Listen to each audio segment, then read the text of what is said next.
Now that we have a bit more clarity on who the St. Louis Cardinals may be trading this offseason, we want to talk about some potential trade destinations for some of their top trade candidates, ones with a lot of value, like a Ryan Helsley, and ones that may have less value, like a Steven Matz. And we also are going to throw out some surprise trade candidates because the Cardinals are in an interesting position where they could make a number of moves this offseason. I don't really think there's anyone who's truly untouchable besides a Mason Wynn at this point. And so, are there some surprise moves that the Cardinals can make this offseason? We're going to throw out our trade destinations on this episode of Deal on the Cards. Well, welcome back to Deal on the Cards. We're presented by Through and Four Sports Cards and Collectibles. We'll give you some more information about them later, but we're a St. Louis Cardinals podcast. We go live twice a week on here. So if this is your first time checking us out, like and subscribe helps the channel a ton, and you'll get more and more Cardinals content as the offseason rolls on. We're really excited about today's episode because we're finally going to get into a little bit of like, okay, here's what could potentially happen with some of the Cardinals trade candidates this offseason. Again, we were for the longest time trying to figure out who exactly they actually wanted to move. Obviously, like Sonny Gray, Ryan Helsley, Willson Contreras, Nolan Arenado, some of the smaller names are all in this mix, but it does kind of seem like now that the Cardinals are pretty unlikely to move the Willson Contreras and Sonny Grays of the world. So we've kind of narrowed this list a little bit. Even of all the names that we're going to share today, I don't think every single one of them is going to move, but they are the ones that the Cardinals are at least looking at. And so today, we're not necessarily telling you, like, I've got some teams I'm going to throw out there that maybe isn't the prime destination for a player, but we are going to start surveying the landscape a little bit to figure out, okay, what are teams that Nolan Arenado could go to? What teams could potentially be interested in a Steven Matz? And then at the very end, we want to talk about some random players that are not random, but maybe the guys that we aren't talking about a lot right now that we think the Cardinals could shop or package in a deal this offseason if they want to get creative. And so right off the cuff, let's just start with the one that everyone's kind of trending about right now, and it's Nolan Arenado, right?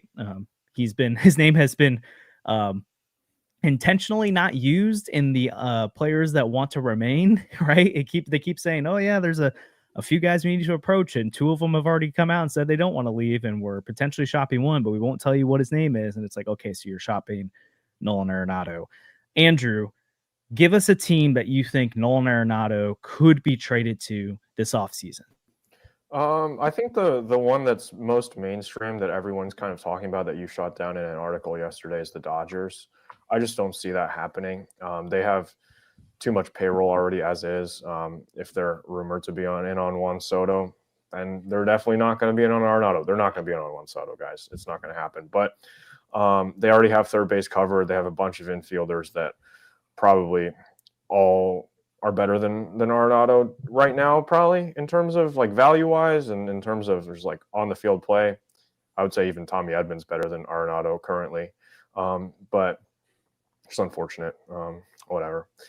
The team I have that will get Arenado, or that I think could land Arenado, is a team that the Dodgers are a little bit familiar with that had some defensive miscues that helped the Dodgers win the World Series, and that's the Yankees. Currently, they have Jazz Chisholm playing third base, which is not his natural position. And if they don't bring back Labor, they can shift him over to second base. He also played some center field. Chisholm is versatile. He can play anywhere. They kind of just had him playing third base out of necessity. They haven't really had a third baseman, like a full-time third baseman, since like Josh Donaldson, and he was just not good. And they need to clean up the fundamentals. And Arenado, what is it, like 6-time Platinum Glove winner, 10-time Gold Glove winner. Obviously, it's not quite as good as it used to be, but definitely whatever they were doing this postseason that got them in the World Series, and then they just completely embarrassed themselves in that last game defensively, wasn't working. And I think it definitely could be a name that they would target, especially if they can't bring Soto back. Be a nice consolation prize for them. I mean, I think that makes some sense. I don't know. I wouldn't want to see it. It'd be terrible to see Arenado go to the Dodgers, but to the Yankees? Oh, to the Yankees. I'm sorry. I just goofed. But yeah, I don't want to see him on the Yankees either. Yeah. But also, if you're the Cardinals and you can move him off, like, I think you just have to take that kind of deal. So. Oh, we lost Josh, I think. I know. I think we lost Josh. Well, for my Arenado trade, I was thinking about some different destinations. I think there's less that makes sense than the Cardinals would hope. just based on who can take on that kind of payroll like you were talking about. But I think the Blue Jays make a lot of baseball sense, and that was one that came to mind first. I know Josh and I were talking about this pre-show, and they said he said that the Blue Jays had just brought up Elvis Martinez, who's one of their top 3 prospects. But I was going through some of his stuff. He's a good prospect. He's hit well in the minors, but he's not a top 100 prospect. I don't think he's a guy who, if you can bring in someone with if you can bring in Nolan Arenado, I don't think he stops you, I think is what I would say. Also, he can play second base. The Blue Jays have plenty of holes now, and they may be losing Vlad Jr. So I think that it would be a good way for them to kind of pass the torch. But I think the problem is Arenado not accepting a trade to Toronto. And so I think if that happens, I think the Yankees' crosstown rival, the Mets, make a lot of sense. I could totally see them taking on that money. Steve Cohen doesn't care what he spends. He just wants to win. If they think Arenado can have a bounce back and you can get him cheap in terms of actual assets given out, I would take that. The Mets are always willing to just spend money. And we've lost Josh, but the Mets are always willing to just spend money if they have to. I think it makes too much sense in terms of like payroll or roster construction. And then, they have 2 young third basemen in Beatty and Vientos. But I could absolutely see them moving Vientos and trading Beatty. It hasn't really worked with Beatty at the big league level yet. And I think Arenado would probably approve a trade to New York. I think he'd be excited to be in the Big Apple. Yeah, that makes a lot of sense. Can you guys hear me now? Yeah, we've got you. Okay, great. That was weird. Technical difficulties. It works out. I could hear that though. I just couldn't. Anyways, it was weird. Gotcha. There are a lot of interesting teams. Again, you guys, you addressed some of them. I might have missed some of it. Obviously, Sandy in New York, I think, does make a lot more sense than people would actually give it credit for from what I've seen so far. I did like the Toronto comp, except I do think there's some weird stuff there. Sure. There's a guy later that I'll allude to that I think could be interested. The Blue Jays could be interested in. I think Toronto is in one of those situations where, from a baseball perspective, most of us would probably be like, they should probably be shopping Bo Bichette, Vlad Guerrero, and resetting things. But I don't think that's what they're going to do. I think they're going to be aggressive and try to make this happen one more time. And so that's why I think there's some moves like this where, like, if you were a Blue Jays fan, you'd be like, why are you trading for Nolan Arenado or Ryan Helsley? But I think they might go down those routes. Yeah. Well, they have to. Like, you can't have this whole buildup that they had with all these top prospects coming up and have nothing but a couple ALDSs and a wild card exit to show for it. You just can't do that. It looks too bad organizationally. Yeah, I think they might really do themselves in, though, this offseason if they make some aggressive moves, though. So, like, there's a chance it works out and I just don't see. I don't know what the ceiling is this offseason. It, like, unless they somehow are the mystery team that lands Soto and they do some other things, like, I don't see how they're a World Series contender, which is where I would go ahead and reset and punt on this thing if I'm them, especially when you're in a division with the Yankees, the Orioles, the Rays, and then I think the Red Sox are going to be kind of decent too. But the team that just got thrown out there that I'm going to go ahead and stamp mine as is Houston, going to the Astros. There's a couple reasons here. Bregman is not retiring. He will probably be leaving as a free agent. But yes, there will probably be a hole there at third base for the Astros. So I think that's a clear, okay, the Astros, we've seen them go out and make some big moves before. Yeah. We've seen them go after guys that are older in their prime. Again, like Justin Verlander is an interesting reunion because he was already there. And they needed pitching. It was midseason, but they could do something like that here at Nolan Arenado. I do think the Cardinals probably had to eat a little bit of money, but that's probably every single deal they would make on Nolan Arenado. And honestly, I think it's the best thing that they could do because it looks like they freed up enough money at this point where they're not desperate to move the money. And so if I'm them, I'm eating some of that money to get something better in return rather than just try to move all that cash off my books. And I think you kind of have to anyways to get someone seriously interested in Nolan Arenado. I think left field with the way that Minute Maid Park, is it still called Minute Maid Park there? I think it is. Yeah, in Houston. I think he'd actually potentially have a resurgence offensively with how the stadium is built and how it fits his game as a pull side right-handed hitter. Again, it's an Alex Bregman. Not anymore. They wanted him to hit the opposite way. So well, maybe Yankee Stadium would be better for that. The Astros are a smart organization. I think they would want him to go back to being a primarily pull hitter. Yeah. And I think there's some encouraging things in his profile where he's hitting for a high average. He's not striking out a ton. He doesn't walk a ton, but he never really did. The power has gone down, but I mean, not as much as if he went to the Dodgers, I would really feel confident that he's going to turn things around because you just have all the pressure in the world off of you at that point, at least from an offensive standpoint, with around you. But I do think you join in a lineup that has Kyle Tucker, Jose Altuve, Jeremy Pena,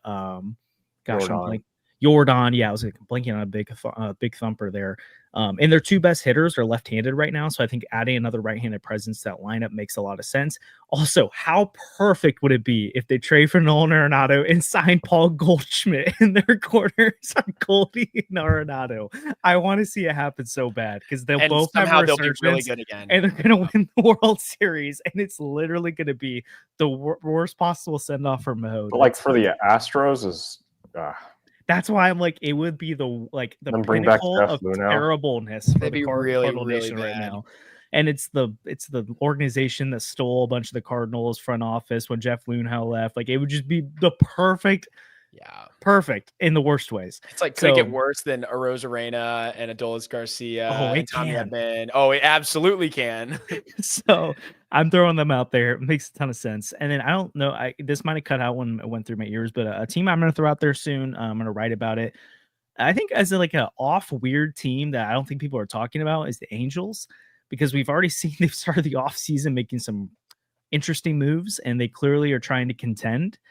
And I don't know if Nolan Arenado would sign off on it, but I mean, you give me a world where the Phillies, Astros, and Dodgers aren't really interested and he doesn't want to go to the East Coast. It's like, okay, I mean, the Angels are sitting there for you. Is it that much better of a situation? Probably not. But you do get to be in Southern California and maybe he signs off on that. So those are my Nolan Arenado destination. My destination's Houston. Well, watch out for the Angels though. Anything else you guys want to throw out there before we move on to our next candidate? I think the Angels would be really funny.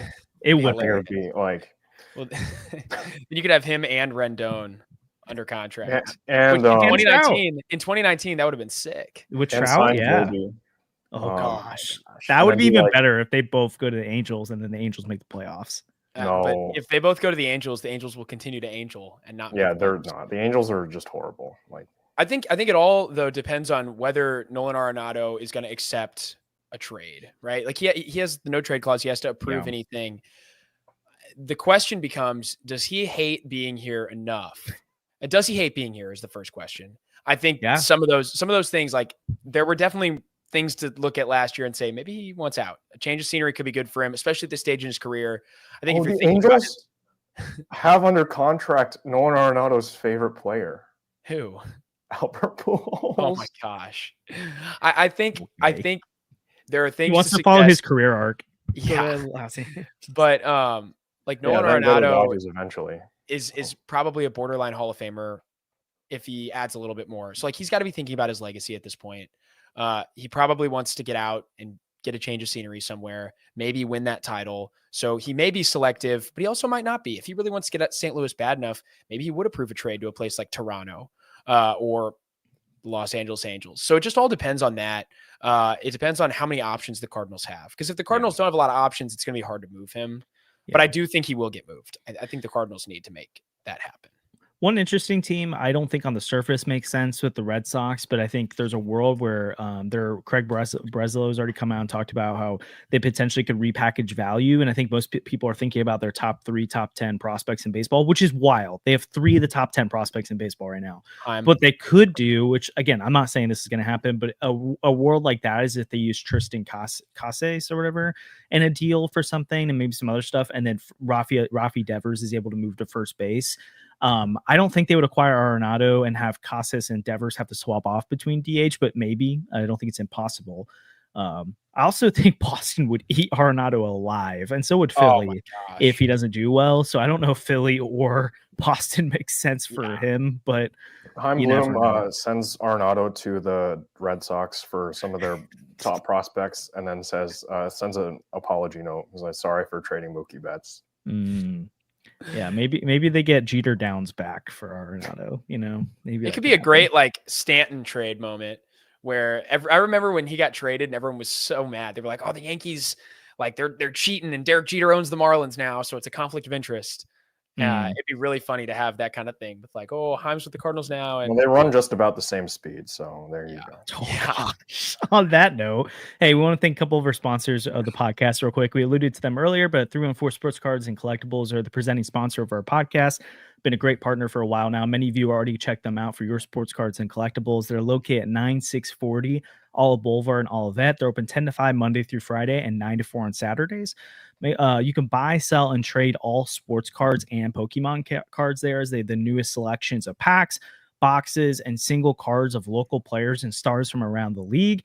I'm going to go ahead and rip a pack while we're sitting here. It's that set that has Caleb Williams in it that's baseball related. So let's see if I can get the best of both worlds here. But again, we're going to be doing our charity live stream there, so we'll talk more about that here in a moment. Gunnar Henderson off the top, I kind of like that one. But yeah, if you're interested in ripping packs at all, whoa, I cannot get the okay, I'm not gonna be able to do it like Andrew does. Yeah, Carlos Correa, interesting. No. What? Dansby Swanson in a shiny. Not good. No. Andrew, tell us more about your experience. You go in there a lot.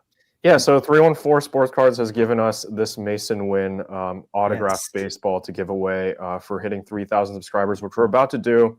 If you haven't already, subscribe. I think like 50% of our viewers are not subscribed. So if that's you, go ahead and hit the subscribe button. And once we do that, we have a giveaway link in our Twitter bio. Just go and retweet a post, and you'll be entered to win this Mason Wynn ball. And as soon as we hit 3,000 subscribers, we will be giving that away to one lucky viewer. So be excited for that. If not, I just get to keep it. So maybe we don't hit 3,000 subscribers. Can I enter into the contest? I think you did retweet it. So I'm in. That'd be anticlimactic. And then one more sponsor I want to thank of the podcast. It's Smith Agri-Service. They're a family-owned independent realtor providing farmers in Missouri, Illinois, and Iowa with competitive pricing on Corteva, BASF, generic brand crop protection products, and Burvent corn and soybean seed. You can scan the QR code that's been up on the screen most of the podcast, but you can also text the number 202-988-1106 or email them at smithag@irtc.net for more information. Again, if you're in the agriculture business and are looking for some deals or just potentially broadening who you work with, check out Smith Agri-Service. Again, they're an awesome sponsor of the podcast. Really appreciate the support, and they will help you out a ton as well. And then one more thing to plug before we get back into the trade stuff. We'll get into Ryan Helsley next. It's our charity live stream coming up next month.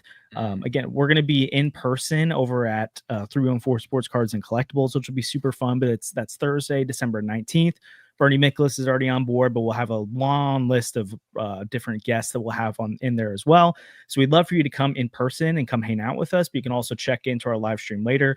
We'll be raising money for Big League Impact like we did last year, and we're really excited about that. So we hope you join us for that. And again, if you're not subscribed to this podcast already, subscribe. You get potentially a Mason Wynn signed autograph ball there. And then like this video helps it out a ton. So Ryan Helsley.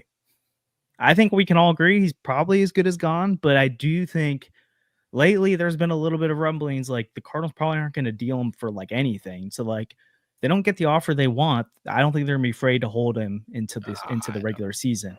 I think someone's going to buck up and give him what they need. I think this is posturing. There's too many teams that need this. Yeah.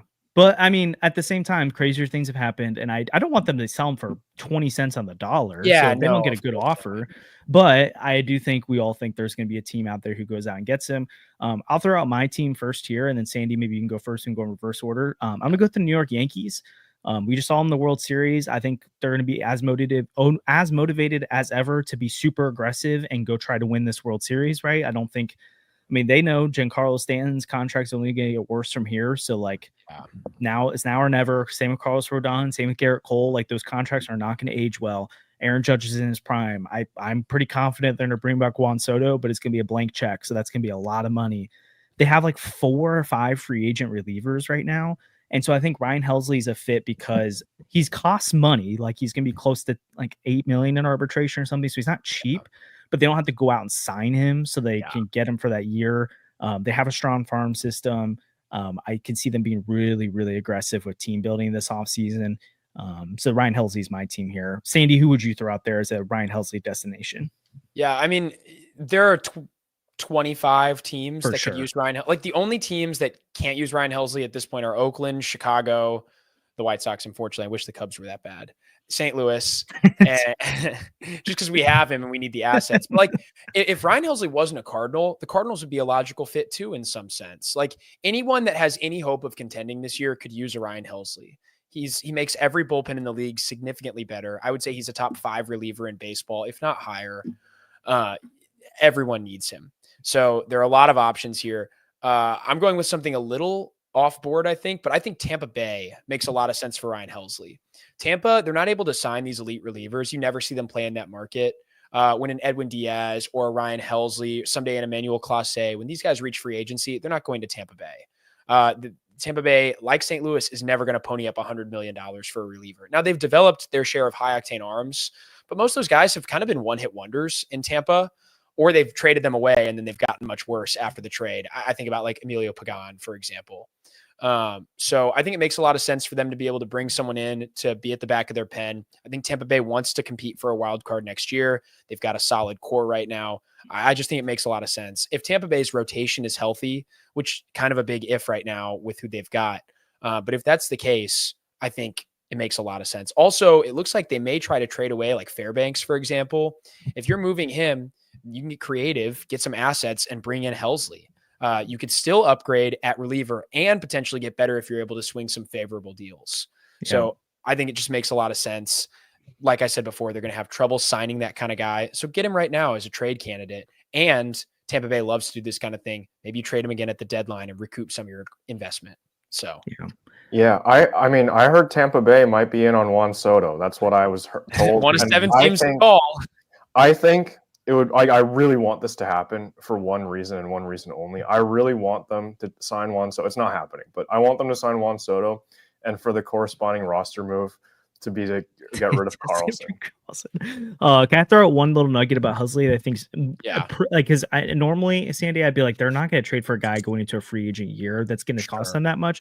But for any team that's interested in Helsley, Yankees included, it's like, okay, like you trade for Helsley now, you get to attach a comp pick to him after the season. So if you don't re-sign him, you can get a pick back. And he won't accept the qualifying offer. Exactly. He's going to get $100 million. Yeah, which most high-end relievers, you can't really give them the comp offer because $20 million for a reliever is insane. And still for 1 year for Ryan Helsley, that's still like, I would guess he's probably more the 16 to 19 AAV, but for 1 year, he's going to look for that long-term deal. So a team like the Rays, the Yankees, any of these other teams we tell right now, if they trade for him before the season starts, they get the added bonus, which also should add to why you have to give up more for him. But I think it plays into your favor too, Sandy, where it's like, if you're Tampa, you get to the deadline, you're not in it, you can flip them. Or you can hold on to him if you're contending and get that pick back. So, Andrew, what's your team? I think yours is a popular. Yeah, mine is the Orioles. I think it just makes a lot of sense. That's a team that has a really good young core of position players. Pitching wise, it's really up in the air, especially because Corbin Burns is impending free agent. They need as much help as they can get, and they probably have the most to offer out of any team that would be interested. Like in terms of farm system, probably one of the best in all of baseball. And the only other team I think that is that trying to contend that heavily and has a farm system that's that good is the Dodgers. But the Dodgers have a bullpen that's so strong that they don't need Ryan Helsley, and that's probably one of the few teams that I would have to say that for. The Orioles have like a decent bullpen. I think if Felix Bautista comes back and is healthy, but that's a question mark. And they definitely need guys like Helsley to lock it down, because they signed Craig Kimbrell and then they DFA'd him. Yeah, and that was pretty funny. Well. So, yeah, I think they definitely need the bullpen help that they can get, and they have a lot of pieces that are close to Major League ready that they definitely have a logjam for, and might need to move some of those. And the Cardinals could definitely be a key spot for one of those young position players that's coming up soon or has already come up. And maybe Jackson Holiday, throw Arenado there too. No, and then, I know. Do you guys think the fact that Devin Williams is going to be shopped is going to hurt Ryan Helsley's trade value at all, or not huge? Because I'm a little worried about the potential of like Ryan Presley being available from the Astros. Like there might actually be that would change things. Available. I do think Ryan Helsley's still a tier above those other guys. Like Devin Williams is good. He's really good. He's younger than Helsley, which probably helps. But I think Helsley's a tier above him still. Like, I don't know how much control Williams has, so maybe he has an extra year. They're both for one year left. Okay, so with that, I still think Ryan Helsley's the most attractive option. I would say the only guys in all of baseball that I like better closing a game out than Helsley are Clase and Edwin Luke Diaz. Weaver. I can't believe the Cardinals traded that guy. But like Clase and Diaz and Helsley, I feel like they're their own group ahead of everyone else. And obviously, like you saw Clase in the playoffs, good relievers aren't perfect. They're just great relievers. But I would rather have Helsley at the back of my pen than any of the other guys that are going to be available. But it is true. Like, there could be some fatigue where a team is like, you know what, Cardinals, that's a stupid price. I can get Devin Williams for a little bit less. So see, that's why I think it I'm could off the hurt. table. Yeah. Is that it's like But they also, have even if well, I think some people would argue Devin Williams is better. I'd probably say they're the same tier, but like there's multiple there's multiple other teams you can negotiate with right now. But I Yeah. still think you get a lot. I think it might be a little bit less than I was thinking before. let's just say that someone acquires Devin Williams. It takes 1 out of like 15 teams. Yeah, that's fair. Out of the running. So I think there's still going to be like guys trying to gobble up these relievers really quick. Fair. So, good point. Especially if these other teams hold, like if the Brewers hold too for a while and the Cardinals hold, like together, you could drive things up. True. All right, let's get into some. These are maybe less flashy. The third one's going to be probably the least valuable, not probably the least valuable of the bunch. The fourth one is just not flashy, but I do think he gets you a return. And then we're going to throw out the surprise candidates, which I think all three of ours are going to be a little bit like not crazy, but they're out there. But out there. And we'll talk more about why we're throwing some of these out there in a moment. But let's talk about Steven Matz here. Let's get reverse order again. Andrew, Steven, when you think of Steven Matz, Cardinals expecting calls on him. What are some teams what's a team you think might call the Cardinals for Steven Matz? Oh, I said that he wasn't going to get traded. Oh, yeah. You hit that point first then. Yeah, I just feel like Steven Matz, you don't really know what you're going to get out of him right now. He's just kind of always hurt. He feels a lot to me like a deadline move, like a guy who rebuilds some of his value and is like, oh, this is like a competent starter who's going to stay healthy. Because right now we just don't know. And the Cardinals, I feel like, rotation-wise, they need arms right now if they're going to move guys like Fedde, who we're going to talk about later, and Mikolas. I obviously shouldn't be getting any more starts, but they definitely need a couple guys in there that can give them innings. And I don't know if Matz is necessarily that guy, but I think, like, you need to find that out of somewhere. Like if, say, McGreevy doesn't pan out or Palante isn't as good, you could end up with a really bad rotation headlined by Sonny Gray and nobody else. And I feel like they're probably going to hold Mikolas to maybe do that, which I don't really like. I kind of hate that, but I mean, the Dodgers don't want him? The other guy. Hey, I said I have a tweet that's unfortunately says something that's like, I like watching the Dodgers from a perspective that wants them to win right now. I would rather have Miles Mikolas on my team than Walker Buehler. Oops. Oops. Sorry, guys. But yeah, I don't know. I don't think anyone's going to take Mikolas, so you might have to keep him as well. But I think those two are probably the ones that are going to end up staying from the rotation. And I don't really think they can get anything from Matz, and I think they have to eat a little bit of money too, because right now you're paying for a glorified reliever. Yeah, and it's rough. Interesting. Yeah, I mean, if I had to bet today, I don't know if it's probably 50-50 on Matz. Sandy, what about you? And then you can give your team. But like, do you think he gets moved? Betting is legal now, Josh. So I think it's tough with Matz, right? Because I think it's about what market value would be for him. So I think if he was a free agent, he would get somewhere around this amount of money for 1 year. So it's not like he's not an attractive asset to teams. Second thing, I think he's worth about the same to the Cardinals as he is to everyone else. It's not like a Brendan Donovan, who I do believe has more value to St. Louis than other teams. I don't think it's like that either. Matz has played around the league. He's been okay at other places. So I think teams are going to be interested. He's going to get a look. He's talented. I think just as a Cardinals fan, though, like the thing for me is I don't really care if Matz gets traded, because I don't think he's going to bring anything of real value back, because he's not like a positive asset. He's a fine asset. I don't think I would trade a ton for a guy that you're still going to have to pay $11 million. And the Cardinals aren't going to pay the contract down. I don't think they want to do that. I mean, they could, but even if you paid that contract down, I don't know how much you're going to get from him still. And then the other thing is, I believe if the Cardinals trade Matz, sure, maybe they get $11 million off the books, but then it's like, are they going to reinvest that money? That's my thought, right? The Cardinals they're kind of crying poor a little bit. If they trade Matz, They get 11 million back. I don't think they're going to reinvest it in the team. So I don't think it really matters if they trade Matz at this point, just as a fan, like whatever. But I think if he does get moved, there's a lot of teams that make sense. Cincinnati came to mind for a second there. I think they need more pitching. I think Matz is a reasonable buy low candidate. And it's like, if he has the year he had in Toronto, which is the exact same underlying numbers he's had in St. Louis, he just hasn't been able to stay healthy here, then he's a really valuable sub-4 ERA pitcher who gives you 160 to 180 innings. I think Arizona makes a lot of sense too. They're trying to cut payroll. Maybe the Cardinals could pay his contract down and get something of note back from Arizona. I feel like Jordan that Montgomery makes a lot of sense. Reunion? Oh gosh, not after last year. And Arizona obviously needs pitching help because of how bad Montgomery was last year. That's thrown a huge wrench into their plans. So I think there are options out there. There are things they can do, but this move kind of wouldn't move the needle for me either way, to be honest. I'm not counting on Matz to contribute here either. Like, not anymore. I'm not doing it again. Yeah, I mean, unless like there's a lot that has to go right for this Cardinals team to compete next year. So yeah, sure. Not worry about it. And, well, they could, there's a certain no, there, but it's not happening. I know.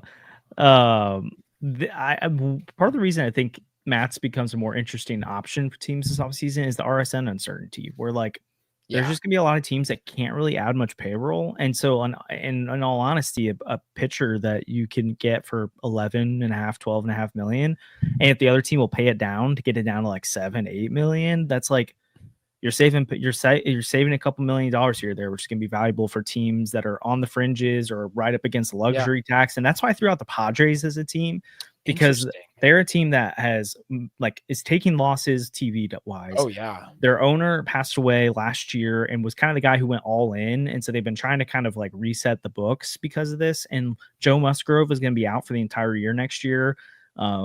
They have a pretty thin rotation outside of Dylan Cease. Like Yu Darvish is, something. Like he's not terrible, but he's just not himself anymore. Like he's signed forever. Like he's gonna be bad eventually. For like 20 million for like 4 more years. Michael King's great. They do have some other young pitchers, but like we know, like you need more than 5 starters. You need guys that can go. And so Matz for me is like, okay, like best case scenario for them, their rotation's great. They don't need him. He goes into the bullpen, but they have insurance there of a guy that can play in the rotation. Even if they have to pay the whole 12 million, it's not a huge investment, but if the Cardinals pay it down a little bit, then it's like that's probably a healthy risk for them to take on the edges.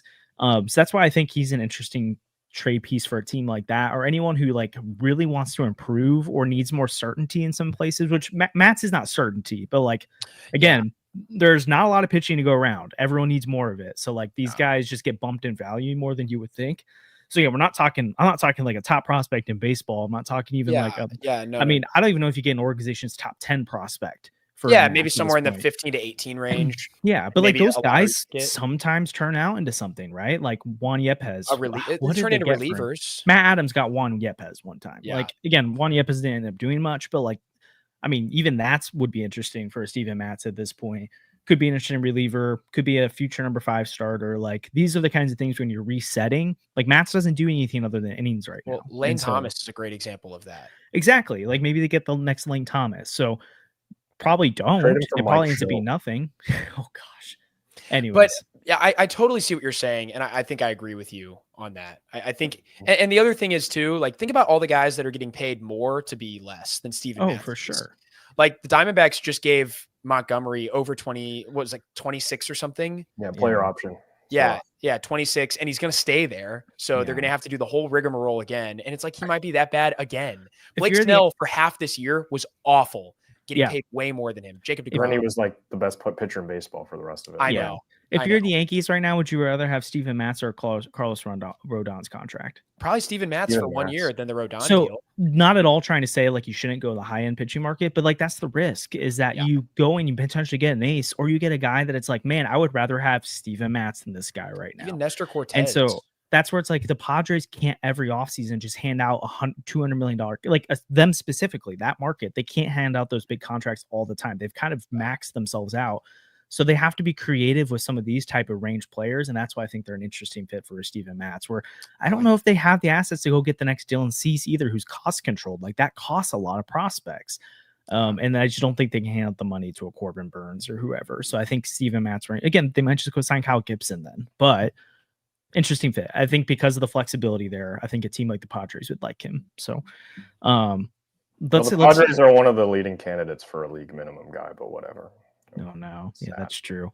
Also, I did look into it. The Padres Park specifically is not great for right-handed hitters, so it kind of helps Steven Matz a little bit too there. So, okay. So Eric Fedde, he's a guy that we'll go in reverse order. I'll throw my team out that you guys to go, but he's again not a blockbuster, but I do think he's more valuable than most fans give him credit for. Again, go back to the deadline. They traded Tommy Edman for him, and all baseball was like, that's a steal. So like, Fedde's going to get you something interesting. I think you can get like an organization's 5th, 6th best prospect plus a little bit more. Again, not flashy, but it helps the farm system out.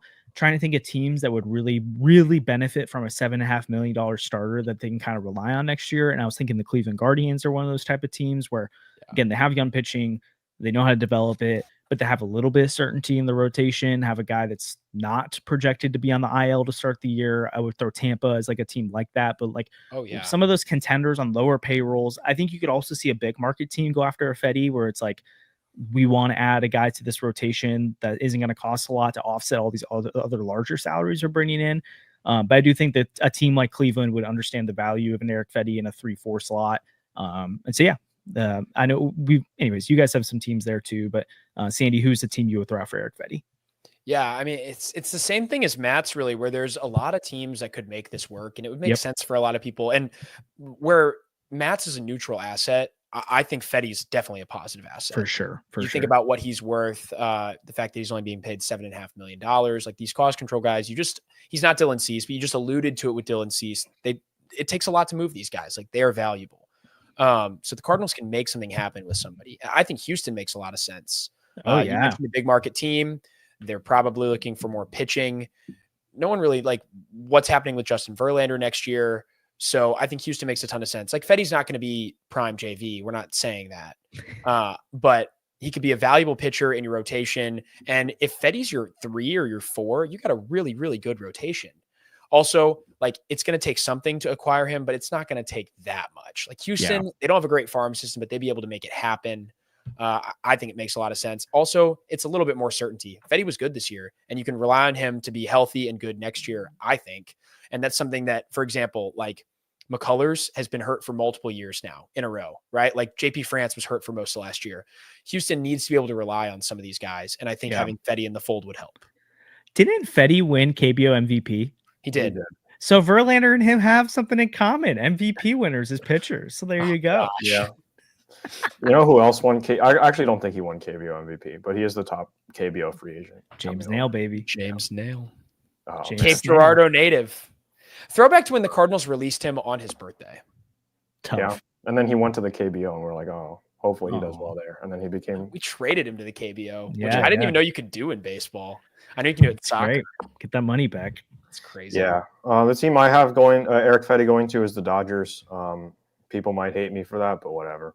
I think it'd be funny if he and Tommy Edman were teammates, and Michael Kopech and like all the other good players that are from that trade.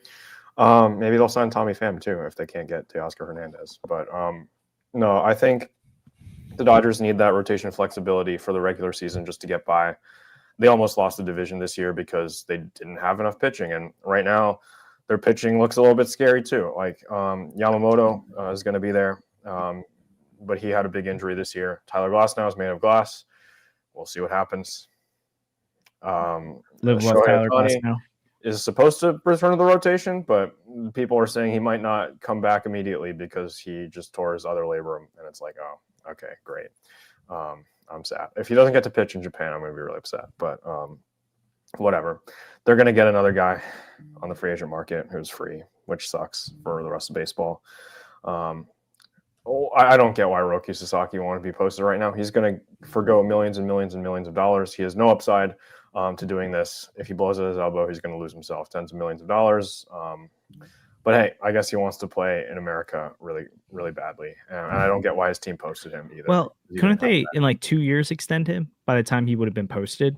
Because I saw there's a rule where they can't do it immediately after. Like they can veto. I guess MLB can veto any extension a team makes with a player that like Sasaki until they hit free agency for the first time to like ensure that it wasn't like an under the table deal. But I feel like 2 years later he could cash in on that. The thing about Sasaki that I don't get is that Shohei Ohtani did the same thing, but he was not a proven two-way player at that point. He had one good two-way season in Japan, and everyone was like, "Oh, he's not going to do it in America." So if he had waited till he was 25, he probably wouldn't have gotten that $700 million deal, and he probably wouldn't have. Like been allowed to be a two-way player potentially, like if things hadn't worked out. So like it made sense for him to come to America. Hiroki Sasaki, you know what he is. Like he's one of the most talented pitchers in baseball. It's not really going to change. But what if he blows out his elbow in Japan though? Well, then you could just wait a year to get posted. Yeah, but I think like that creates uncertainty there. Well, like instead of waiting 2 years to be posted, he has to wait 6 years for free agency. True, but I'm saying like if he can land that extension with a team potentially, I think it mitigates that. Because you could buy out those league minimum ARB years. I just also a guy that's that good is going to make money in ARB. Like he's still going to get paid. How much do you make in the kit? That's what I need to know is how much would he have made? He's going to make less next year than he would have this year. Interesting.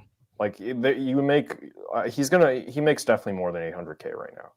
Maybe a signing bonus changes that. Short term, yeah, short term. Like he might get endorsements, but like the only Japanese player that really gets endorsements is Ohtani. Like these other guys aren't going to touch that. I don't get it. Newbar gets endorsements.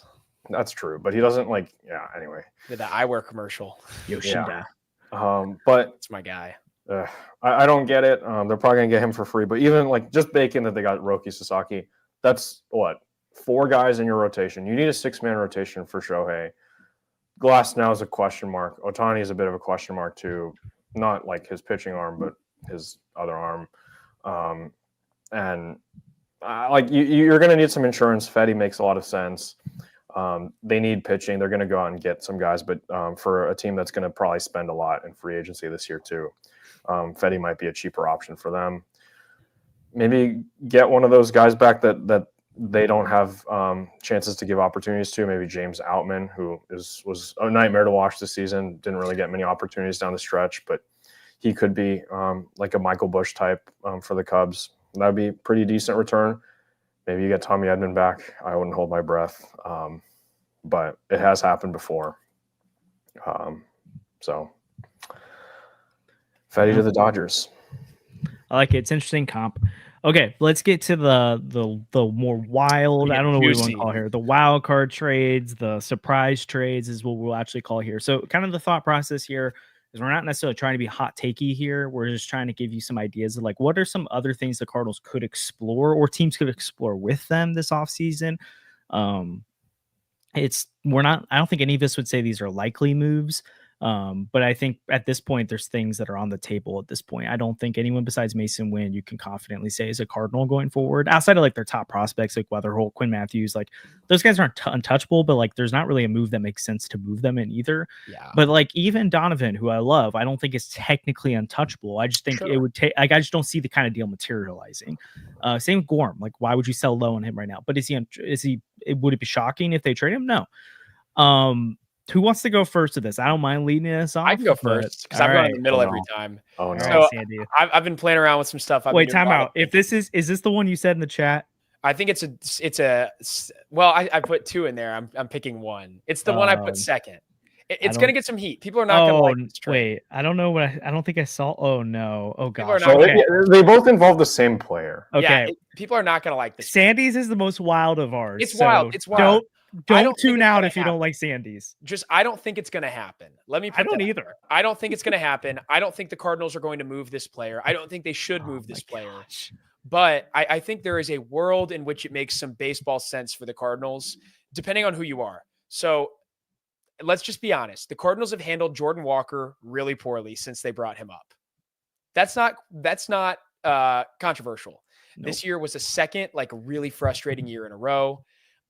If you are in the camp that says the Cardinals have ruined Jordan Walker, he is not going to be a big hitter for this team, he's not going to produce value for the Cardinals, then this trade is for you. But if the Cardinals were to move Jordan Walker and potentially bring back quality pitching, I don't think it'd be the end of the world. I think if they were going to do that, a team that makes a lot of sense, in my opinion, is the Washington Nationals. The Nationals have Wood and Cruz in the outfield. If they wanted like Wood and Cruz, they profile as plus defenders, and you could put Walker in left, which is a less demanding position than right. which could be good for Imagine if they moved defensively. Walker to first base. They could find a spot for Walker at first base because their roster is young and it's still filling out. They have multiple top prospects to call up this year, and they also have guys that they could trade. They have 2 pitchers in the top 100. I think either one of them would make a lot of sense for the Cardinals, a team that needs to add more high-level pitching. One of them, they just drafted out of high school 2 years ago, so he's probably too young, but the other guy has already worked his way through the levels. I think that makes a lot of sense. Mackenzie Gore may be more valuable than Walker at this point, but I think that's a great asset. Like if the Cardinals bring back a Mackenzie Gore for Jordan Walker, I would understand why they would consider making this kind of move. Again, that's not what we thought the Cardinals were going to do with Walker. We all want Walker to be a superstar in St. Louis, and I don't think this trade would be ideal. But I think if you're in the camp that says the Cardinals have ruined Jordan Walker, he needs a change of scenery, this is the type of deal that they would move him in. If you could potentially get a younger, high-level prospect in like some outfielder, for example, and pair it with a Mackenzie Gore, that would have to make the Cardinals consider. Again, you're selling low. And if you're the Nationals too, the allure of having like 3 top overall prospects in your outfield would be crazy. The upside is still there with Walker. So I think he's still super valuable. Again, I don't think this is going to happen. I don't want it to happen. But I think there's a world in which it makes baseball sense. Okay. Sure. Sure. Let's move on. Yeah, that's what I was going to say. Sure. Andrew, you want to go second or you want to go last? Yeah, mine is just a little bit less dramatic. Oh yeah, I think everything would be less sandwich dramatic. to dramatic. Yeah. So I think JoJo Romero is a prime trade candidate. He has 2 years left on his contract. Makes sense. I don't really think. I just don't really think he's going to be that good moving forward. Like he outperforms his peripherals every season he's been here. His peripherals don't look that great. But like we saw some issues with him down the stretch. Yeah. Later on, like past All-Star break, he wasn't great. I think you can recoup some amount of value for him. I think one team that I've always like banged the drum that the Cardinals should prey on this one team in the American League, the Angels, because it just seems like a move they would make for like a reliever that would be like, oh look, JoJo Romero, he was really good, and they don't like read his peripherals or something, and they make the deal and convince their fans into thinking they have to read the peripherals before. No, they will, but like I don't know, like. Yeah, guys, we didn't know he had an unsustainably low ERA. We just saw the number. They just strike me as because they go after guys like Aaron Loop, who had like one really good, unsustainably good season. They signed to a multi-year deal, and it's like, what are you guys doing? Like, come on. And like Luis Garcia, I think they signed him from the Cardinals. Also had an unsustainably good year. It seems like guys that they go after. You're not going to get too much back for Romero, but it's probably as long as it's better than like Edmundo Sosa. I don't think I'm going to be too mad about that. It just seems like an under the radar move. I don't know if they're going to move any of the other guys. I was looking at bullpen arms because I feel like the Cardinals don't really need that many high leverage guys. You move off Helsley. I don't know who's going to close games for you. Ryan Fernandez. Oh yeah. Yeah. Oh, that would be interesting. But it'd actually be pretty cool to see. When you threw Romero out, I thought that was brilliant because honestly, like if you don't think 2025 is your year, sell high on a reliever like that. Because if he's good, well, that sucks. But like you weren't going to win anyways. And if he's bad, then it's like, well, we just sold high at the highest point. So he's a hard guy to trade when you're contending because it's like, well, it'd suck if we just trade away an actual good reliever. But when you're not. But he's like not going to. I don't think he's a part of the future. Which is unfortunate. I like him. He owns Shohei Ohtani. Cardinals or Redbird Riot always post that clip of him. Like apparently he just strikes him out every time. It's like, oh, okay, love it. But he's good. Even more, I bet the Angels would watch that and be like, every time we face the Dodgers now, Ohtani won't get a hit off us. So we'll go for him. All right, mine's not. I don't think mine's as crazy as Sandy's, but it's definitely more dramatic than Andrew's. Sure. I also don't think this is going to happen. I still think it's a scenario. We've all talked about these two teams before. I think it's a scenario both sides still say no. I think they both talk about it. They're both like, it's interesting, but I don't think either side. I think both sides are going to want more than the other, just one for one. So it's not going to happen. Maybe someone kicks in a little bit, probably the Cardinals. But I'm going to say large new bar for either Bryce Miller or Brian Wu from the Mariners. The Mariners are at a point now where like, are you going to try and make the playoffs or not? And if you are, you got to add some offense. And you look at that rotation and you're literally 5 deep with really good pitchers at this point. Like that's you don't want to give that up, but you also have depth behind them, like an Emerson Hancock and other guys that are less reliable for sure. But like, if you're constructing a team, you can't have a terrible offense and be a good team, a la St. Louis Cardinals, even with the rotation that's as good as theirs. And so, like, at this point, you got to move some of that value around and get a better roster fit. On the Cardinals side, their offense was terrible last year. So, like, trading one of your higher upside guys isn't necessarily a great idea. But, like, Newt's at kind of at that point where, like, next year, he could really establish himself and be truly worth his value, maybe even up his value if he stays healthy and can produce on the field. Or he also could, he's not going to tank and become Tyler O'Neill, Dylan Carlson level of value after next year, but he could become like, all right, this guy is over, like, he's just not worth that much to us. And then he's probably untradeable because at that point, you really don't get anything in return for a large new bar that's worthwhile. I think this is the point where both teams could kind of bite the bullet a little bit and go get something they kind of need. I don't think the Cardinals are as in desperate need for starting pitching as they used to be when you've got like Tink, Quinn Matthews, Takeo Roby, Cooper Jerpy, these guys coming. But at the same time, we've seen this before, Cardinal prospects.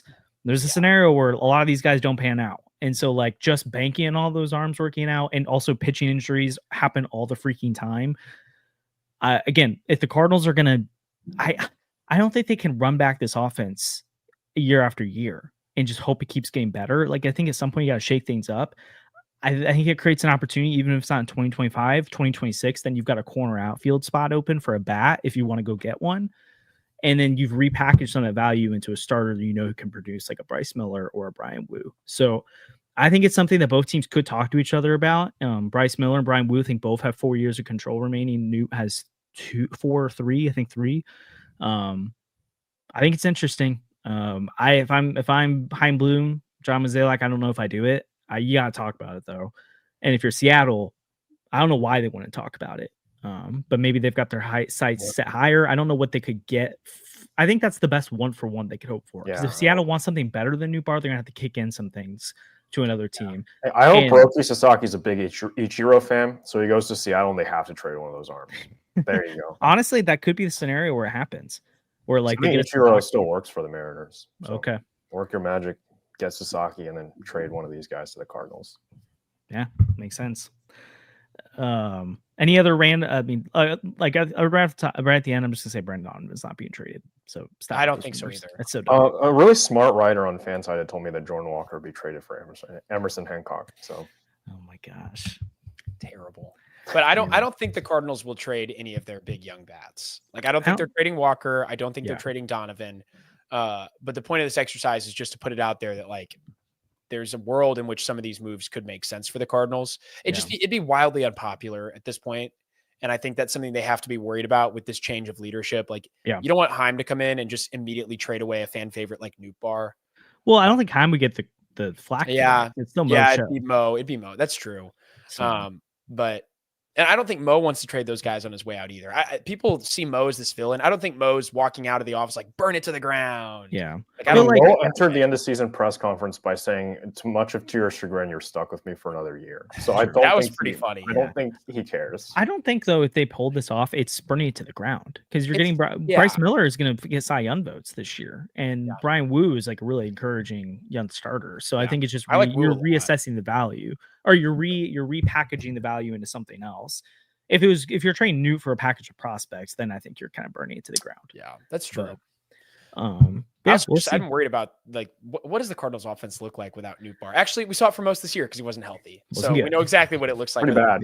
But that's the thing is, I think if you're the Cardinals, you're like, well, he's not healthy enough for us. So you're like, sure, we're missing 110 games from him, but we're not missing 150. No, this is the Tommy Edman trick you're falling for again. You're going to be like, oh, we're so frustrated. He's never healthy. And then he's going to be healthy. And then I think it's a risk. Like, it's way more of a risk than even Tommy was to me, where it's like Newt could be healthy. And that's why you want to keep him, because if he's healthy, he's a really valuable piece of your team. But I think, again, it's that crossroads where it's like, which way we're going to go here. But do you think the Mariners signed Tyler O'Neill? That would be a great reunion, to say the least. But anyways, I also thought Alec Burleson makes a lot of sense for the Mariners, but I think you need to kick in a lot more. And then I think it's way too complicated, and the Cardinals aren't going to give up that many assets right now. So anyways, and I think the Mariners want something flashier than Alec Burleson as their main offensive upgrade of the offseason, but you never know. So they might find a way to put him in the rotation too. Jeez. That 6-man rotation with Roki. Yeah. I wish. Anyways, we appreciate you guys tuning in today. Again, we'll have more off-season talk as the off-season goes on. We'll be back again on Wednesday. Like and subscribe, help the channel a ton. Again, if you subscribe right now and you retweet the tweet on Twitter for us, you're entered into a giveaway for a Mason Wind autographed baseball that Andrew has on him right now. And if we don't get to 3K subs, then we're just going to keep it. So I'm just kidding. We're going to give it away. Thanks 314 Sports Cards and Collectibles for providing that. Thanks Smith Agri Service for your sponsorship as well. Again, like and subscribe, helps channel a ton. We'll see you guys next time. Thanks, Roki.